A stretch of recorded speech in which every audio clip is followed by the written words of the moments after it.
어떤 신을 섬기느냐에 따라서 종교의 수준이 결정되어집니다. 우리 기독교 신앙 안에서도 내가 어떤 하나님을 믿느냐, 그 믿음의 내용에 따라서 그 사람의 신앙의 수준이 결정되어집니다.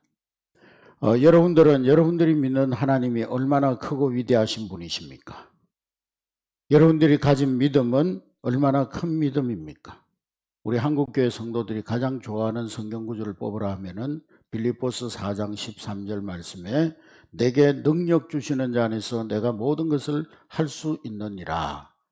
또 마태복음 19장 26절에 사람으로는 할 수 없지만은 하나님으로는 다 하실 수 있느니라. 그리고 오늘 본문의 말씀 9장 23절에 할 수 있거든이 무슨 말이냐? 믿는 자에게는 능치 못한 일이 없느니라. 아마 이 세 구절의 말씀 우리 한국교회 성도들이 좋아하고 암송하고 또 묵상하는 그런 말씀이 아닐까 생각이 듭니다. 예수님께서 베드로, 요한, 야고보 이 세 제자를 데리고 변화산에 기도하러 올라가셨습니다. 예수님이 기도하고 내려오시는데 얼굴과 옷이 휘어져서 아주 영광스러운 그런 광채가 나고 있었습니다. 그때 베드로는 그 황홀한 광경을 보고 예수님이 얼굴이 막 희게 되어지고 옷이 희게 되어져 가지고 엘리야와 모세와 함께 이 세 분이 얘기하는 모습을 보니까 너무 황홀공에 빠져 가지고 베드로가 예수님 저 세상에 내려가면은 골치 아픈 일들도 많고 예수님을 핍박하는 무리들도 있고 예수님을 죽이려고 하는 그런 사람들 적들도 있는데 차라리 우리가 여기에서 천막셋을 짓고 하나는 예수님을 위해서 하나는 엘리야를 위해서 하나는 모세를 위해서 짓고 여기에 있읍시다. 그렇게 제안을 했지만은 예수님은 그 제자들을 데리고 산으로 내려오십니다. 그런데 그 산 아래에 귀신 들린 한 아이가 초라하게 거품을 내뿜으면서 쓰러져 있습니다. 그 아이를 끌어안고 신음하면서 울고 있는 아버지의 모습이 또 보이고 있습니다. 제자들에게 어떤 아버지가 자기 아들이 귀신 들려가지고 매일 물에도 넘어지고 불에도 넘어지고 그래서 이 아이를 고쳐달라고 데리고 왔습니다. 근데 제자들이 기도하면서 귀신을 쫓아내봤지만은 귀신은 꿈쩍도 하지 않고 도무지 나가지 않는 겁니다. 제자들이 멘붕에 빠졌을 것입니다. 예수님은 기도하기만 하면 병자들이 고침을 받고 죽은 자도 살아나는데 왜 우리는 안 되지? 왜 우리는 안 되지? 우리는 왜 안 되지? 왜 우리는 귀신을 쫓아내지 못하지? 쩔쩔매면서 제자들이 당황해 하고 있습니다. 그때 서기관들은 자기들은 엄두도 내지 못하면서도 제자들을 향해서 손가락질하고 조랑하면서 아이고 저것들 예수 제자라고 잘난 척 하더니만 귀신 들린 사람도 못 쫓아내네 그러면서 비웃고 있습니다. 그때 예수님께서 산 아래 내려와서 이 장면을 보시고 이 믿음이 없는 사람들아 그 귀신 들린 아이를 내게로 데려오라. 그러면서 그 아이가 예수님 앞에 나오자마자 쓰러지면서 경련을 일으키더니 그 아이가 땅에 뒹굴면서 거품을 흘리게 됩니다. 그 아이의 아비는 예수님을 붙들고 늘어집니다. 예수님 하실 수 있다면 이 아이를 불쌍히 여기사 도와주시옵소서. 그때 예수님은 한 중요한 말씀을 하십니다. 할 수 있거든이 무슨 말이냐? 믿는 자에게는 능치 못한 일이 없느니라. 할렐루야. 다시 그 아비가 예수님께 매달립니다. 예수님 내가 믿나이다. 나의 믿음 없는 것을 도와주시옵소서. 그러자 예수님께서 귀신을 쫓아내시고 그 아이가 제정신이 돌아오게 되었다는 그런 이야기가 오늘 본문의 이야기입니다. 할렐루야.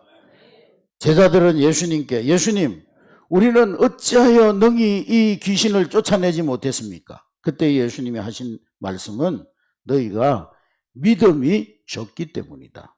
너희가 믿음이 없기 때문이다. 그리고 너희가 기도하지 않기 때문이다. 그렇게 말씀하셨습니다. 할렐루야. 여러분 우리가 제일 좋아한다는 성경구절 믿는 자에게 능치 못한 일이 없다. 불가능이 없다 했을 때 그 믿음은 과연 어떤 믿음입니까?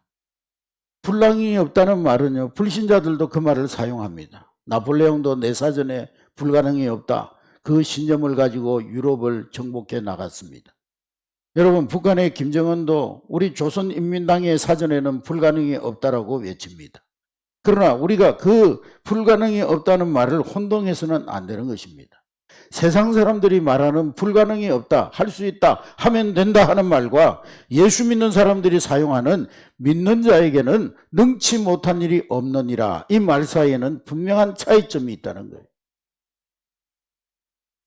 비탈길에 세우던 버스가 브레이크 고장이 나가지고 솔솔솔솔 내려오는데 그 밑에 어린아이 하나가 놀고 있습니다. 그 광경을 지켜보던 한 여인이 급하게 달려오더니만 그 자기보다도, 자기 체격보다도 10배나 더 큰, 10배가 뭡니까? 20배, 30배 더 큰 그 버스를 두 손으로 딱 가로막으니까 버스가 섰습니다. 기적적으로 버스가 그 자리에 멈춰섰고 그 언덕 아래에 놀던 아이가 무사할 수 있었어요. 그 여인은 그 아이의 엄마였어요. 그 아이가 위험에 처해 있는 것을 보고 이 여인이 달려와 가지고 초인적인 힘을 발휘해 가지고 그 버스를 막았었던 것입니다. 얼마 후에 시험 삼아 가지고 장정 몇 사람이 그 버스가 이 비탈길에서 내려오는 버스를 정말 막아설 수 있는지 실험을 해봤지만은 그러나 결코 막을 수가 없었습니다. 자신의 소중한 아이가 죽을 수밖에 없는 그런 급박한 상황 속에서 그 엄마의 잠재력이 초능력을 발휘했던 것입니다. 뇌과학자들의 말에 의하면, 에코노무라고 하는 독일의 뇌과학자의 말에 의하면요, 사람의 뇌 세포수는 136억 5,300개나 된다고 합니다. 우리 머릿속에 이 뇌세포가 136억 5,300개나 된다는 거예요. 사람의 뇌 한 개는 이 트랜지스타 한 개와는 비교도 안 될 만큼 우수하다는 그 능력이. 또 정보 처리 능력은 이 사람의 뇌세포 하나는 트랜지스타의 그 정보 처리 능력보다 10만 배나 빠르다고 합니다. 그래서 사람들은 보통 일반 평범한 사람들은 살아가면서 한 5%의 뇌 기능을 발휘하면서 사용하면서 살아간다고 합니다. 우리가 잘 아는 천재 물리학자 아인슈타인 같은 경우에는 평생을 뇌의 15% 정도만 사용하고 살았다고 합니다. 하나님이 주신 이 뇌를 15%만 사용해도 천재 물리학자가 되는 거예요. 이처럼 사람에게는 무한한 가능성, 무한한 능력, 무한한 잠재력을 하나님께서 주신 것입니다. 하나님의 형상대로 지음받은 우리 인간, 하나님께서 무한한 능력과 무한한 가능성, 잠재력을 주셨다는 거예요. 그래서 하나님을 안 믿는 사람들도 할 수 있다, 또 내 사전에 불가능 없다, 그런 말을 하면서 실제로 초능력을 나타내기도 합니다. 왜냐하면 하나님께서 모든 사람들에게 이런 잠재적인 능력을 줬기 때문입니다. 그러나 예수 믿는 사람들은 할 수 있다, 하면 된다, 불가능 없다, 같은 말이지만은 그 출발과 초점이 다른 거예요. 하나님의 사람은, 하나님은 전능하신 하나님이기 때문에 그 전능하신 하나님을 믿는 믿음 안에서 모든 것이 가능하다는 것을 믿는 믿음인 것입니다. 할렐루야. 인간의 가능성을 믿는 것이 아니라, 인간의 잠재 능력을 믿는 것이 아니라 하나님의 전능하심을 믿는 믿음인 것입니다.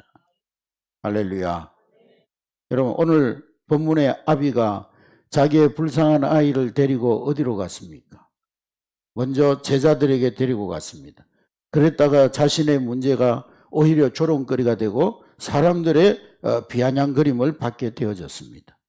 그때 예수님이 베나산에서 내려오셔서 예수님께서 그 아비에게 그 아이를 내게로 데려오라, 그렇게 말씀하십니다. 네 아이가 고침받기를 원하느냐? 그렇다면 네 아이의 문제를 해결받기 원한다면 예수님께로 데리고 오라는 것입니다. 여러분, 변화선 사건, 예수님께서 기도하다가 그 몸이 완전히 변화되어져서 광채가 나고 그 옷이 휘어져서 광채가 나는 그 사건이 무엇을 의미하는 것입니까? 그것은 예수님은 하나님의 영광 그 자체라는 거예요. 따라하겠습니다. 예수님은 하나님의 영광 그 자체이다. 그 말은 바꾸어 말하면 예수님이 곧 하나님이시라는 거예요. 따라하겠습니다. 예수님은 곧 하나님이시다. 예수님이 곧 하나님이시요 예수님이 창조주 하나님이시라는 거예요. 그분이 나를 빚어 만들어주신 창조주시라는 것입니다. 그분이 인간의 모든 삶의 문제와 인간의 모든 그 세상을 주관하시는 하나님이시라는 것입니다. 그렇다면 예수님이 그런 하나님이라면 그분은 능히 내 질병을 고치지 않겠습니까, 여러분? 그분이 능히 내 인생의 문제를 해결하지 않겠습니까? 그분이 능히 나를 회복시키지 않겠습니까? 그렇습니다. 우리의 믿음은 예수님을 하나님으로 믿는 믿음인 것입니다. 할렐루야. 나의 구세주 그분을 나의 주님, 온 우주 만물의 주인으로 믿는 믿음이 바로 우리가 예수 믿는 믿음인 것입니다. 여러분, 우리가 예수 믿는다는 게 뭐 예수 믿고 조금 착한 사람 되고 예수 믿고 우리 인생 문제 조금 해결받고 우리가 이 땅에 사는 날 동안 고생 덜하고 그러다가 죽어서 천국 가는 그 정도의 믿음이 아닌 것입니다. 우리의 믿음은 전능하신 하나님, 인간의 모든 생사봉을 주관하시는 하나님, 우리의 영혼의 구원뿐만 아니라 우리의 모든 삶에 역사하시는 하나님, 그 하나님을 신뢰하고 따라가는 믿음인 것입니다. 할렐루야. 여러분, 우리가 예수 믿고 조금 세상 사람들보다 윤리 도덕적으로 수준 높고 뭐 세상 사람들보다 조금 더 뭐 인격적이고 그 정도가 아닌 거예요. 하나님의 능력이 우리의 삶에 나타나는 그러한 삶이 되어져야 하는 것입니다. 그런데 왜 우리는 이런저런 삶의 문제를 가지고 자꾸 사람 곁만 기웃거리고 인간적인 방법으로 뭔가 내 인생의 문제를 해결해 보려고 발부둥 치는 것입니까? 왜 우리는 혼자서 그 문제를 안고 신음하고 있는 것입니까? 여러분, 인생의 짐이 무겁다고 울고 있는 여러분이 아프다고 통곡하는 여러분 곁에 전능하신 하나님, 온 우주 만물을 창조하시고 지금도 인간의 모든 생사복을 주관하시는 예수님이 왜 눈에 보이지 않느냐는 것입니다. 오늘 예수님 말씀하십니다. 그 아이를 내게로 데려오라. 네 문제를 내게로 가져오라. 오늘 이 아비는 이 귀신 들린 아들 때문에 세상에 그 무엇도 행복할 수 없었겠죠. 세상에 이름 있는 의사들 다 찾아가 보고 심지어 예수님의 제자들도 이 제자들에게도 찾아왔지만은 아들의 문제를 해결해 주지 못했습니다. 아비는 오늘 본문 22절에 예수님께 도움을 구하는데 22절 우리 다 같이 읽습니다. 시작. 귀신이 그를 죽이려고 불과 물에 자주 던졌나니 그러나 무엇을 하실 수 있거든 우리를 불쌍히 여기사 도와주옵소서. 예수님께 도움을 요청하는데 예수님이 뭘 하실 수 있거든 우리를 불쌍히 여겨주세요. 그래서 우리를 도와주세요 그랬습니다. 아비는 무엇을 하실 수 있거든 도와달라고 그렇게 예수님께 요청합니다. 그 말에 대해서 예수님의 대답이 뭡니까? 23절 시작. 예수께서 이르시되 할 수 있거든이 무슨 말이냐? 믿는 자에게는 능치 못함이 없느니라. 할렐루야. 여러분, 할 수 있거든이라는 말은 반신반의하는 그런 이야기죠. 예수님 하실 수 있을까? 아마 못하실 수도 있을 거야. 반신반의하는 말입니다. 예수님께서는 그 아비의 확신 없는 말 속에서 믿음을 포기해버린 자의 절망을 보셨어요. 아비의 이 말은 적극적으로 매달려서 도움을 구하는 태도가 아닙니다. 예수님, 당신만 신뢰합니다. 당신만 믿습니다. 당신만이 이 아들을 고쳐주실 수가 있습니다. 당신은 반드시 고쳐주실 것입니다. 이런 절대 신뢰의 자세가 아니었어요. 거의 포기한 상태에서 그냥 뭐 지푸라기라도 한번 잡아보겠다는 심정으로 한번 던져보는 그런 도움 요청에 불과했던 것입니다. 당신 제자들이 내 아이 고치겠다고 그렇게 해봤지만은 못 고쳤잖아. 당신이라고 별 수 있겠어? 그런 냉소가 섞여 있는 그런 말일지도 모릅니다. 그 자신 없는 소리에 예수님께서 할 수 있거든이 무슨 말이냐? 믿는 자에게는 능치 못한 일이 없느니라. 그렇게 호통치시니 그 아비의 고백이 당장 또 달라졌어요. 곧 그 아이의 아비가 소리질러 이르되 따라합니다. 내가 믿나이다. 나의 믿음 없는 것을 도와주시옵소서. 오늘 이 아비의 모습이 우리의 모습이 아닙니까, 여러분? 예수님은 할 수 있거든이라고 말하지 말고 주님은 능히 하실 수 있나이다라고 고백하라고 말씀하시는 것입니다. 안 될지도 모른다고 생각하지 말고 주님은 반드시 하실 수 있습니다라고 생각하라고 말씀하고 있는 것입니다. 그래서 예수님은 그 아이의 병을 고치기 전에 먼저 그 아비의 생각과 말을, 믿음을 바꾸는 일부터 하셨던 거예요. 여러분, 우리 믿는 자들에게는 불가능한 일이 존재하는 것이 아니라 불가능하다는 생각이 존재할 뿐인 거예요. 여러분, 살아있는 믿음의 사람이 되고 싶으십니까? 오늘 내 곁에 살아계셔서 지금도 내 삶을 주관하시는 하나님을 신뢰하는 여러분 될 수 있기를 주의 이름으로 축복합니다. 신앙의 거인이 되고 싶습니까? 하나님을 믿되 더 크신 하나님, 더욱 크신 하나님을 크게 믿는 여러분 될 수 있기를 주의 이름으로 축복합니다. 보다 더 큰 신앙의 인물이 되고 싶습니까? 보다 더 큰 꿈을 꾸고 보다 더 큰 믿음을 구하는 여러분 될 수 있기를 주의 이름으로 축복합니다. 오늘 우리가 어떤 하나님을 믿느냐에 따라서 여러분 인생의 수준이 결정되고 여러분의 축복의 분량이 달라지는 거예요. 우리는 살아계신 하나님, 전능자 하나님을 믿습니다. 그분께는 능치 못할 일이 없습니다. 할 수 있거든이 무슨 말이냐? 하나님의 전능하심을 믿는 너희들에게는 능치 못할 일이 없느니라. 여러분, 문제는 해결되고 사람들이 예수님 곁을 떠나자 오늘 본문 28절에 예수님께서 제자들에게 아주 중요한 제자들이 예수님에게 아주 중요한 질문을 합니다. 28절 다 같이 읽습니다. 시작. 집에 들어가심에 제자들이 조용히 묻자오되 우리는 어찌하여 능히 그 귀신을 쫓아내지 못하였나이까? 제자들이 예수님께 묻습니다. 예수님, 아니 예수님은 그렇게 간단하게 쫓아내는 귀신을 우리는 왜 못 쫓아냅니까? 우리는 왜 어찌하여 할 수 없었나이까? 예수님께서 대답하시기를 마태복음에 보면은요, 오늘 우리가 마가복음을 읽었습니다만은 마태복음에 보면은 너희가 믿음이 적은 영혼이라, 믿음이 적어서 너희들은 귀신을 쫓아내지 못했다. 그렇게 말씀하시고 오늘 본문에서는 너희가 기도하지 않았기 때문이다. 기도 외에는 다른 것으로는 이런 종류가 나갈 수 없다. 그러니까 다시 말하면 너희가 기도하지 않기 때문이다. 그래서 이 마태복음 말씀과 마가복음의 말씀을 비교해 볼 때 믿음이 적다는 말과 기도하지 않았다는 말은 같은 맥락의 말씀이라는 거예요. 여러분, 성도들이 기도하는 삶을 잃어버릴 때 우리 그리스도인들은 능력 있는 삶을 잃어버리게 됩니다. 우리가 기도의 역사를 일으키지 않으면 믿음의 역사를 일으킬 수가 없는 거예요. 우리의 기도가 흔들릴 때 우리의 믿음이 흔들리게끔 되어 있는 것입니다. 그래서 예수님은 믿음이 부족하다는 말과 그리고 기도하지 않는다, 기도가 부족하다는 말을 동의어로 사용하신 것입니다. 여러분, 기도는 사람의 무능함과 하나님의 전능 사이의 이염줄인 것입니다. 할렐루야. 현대인들은 너무도 분주하게 살아가고 있어요. 여러분, 갈 곳도 얼마나 많고 살 것도 얼마나 많고 보고 싶은 사람도 얼마나 많고 만날 사람 얼마나 많아요. 할 일도 많고 하고 싶은 일도 얼마나 많습니까? 우리 현대인들은 아마 하루가 30시간이라도 모자랄 판입니다. 그 정도로 바쁘고 분주합니다.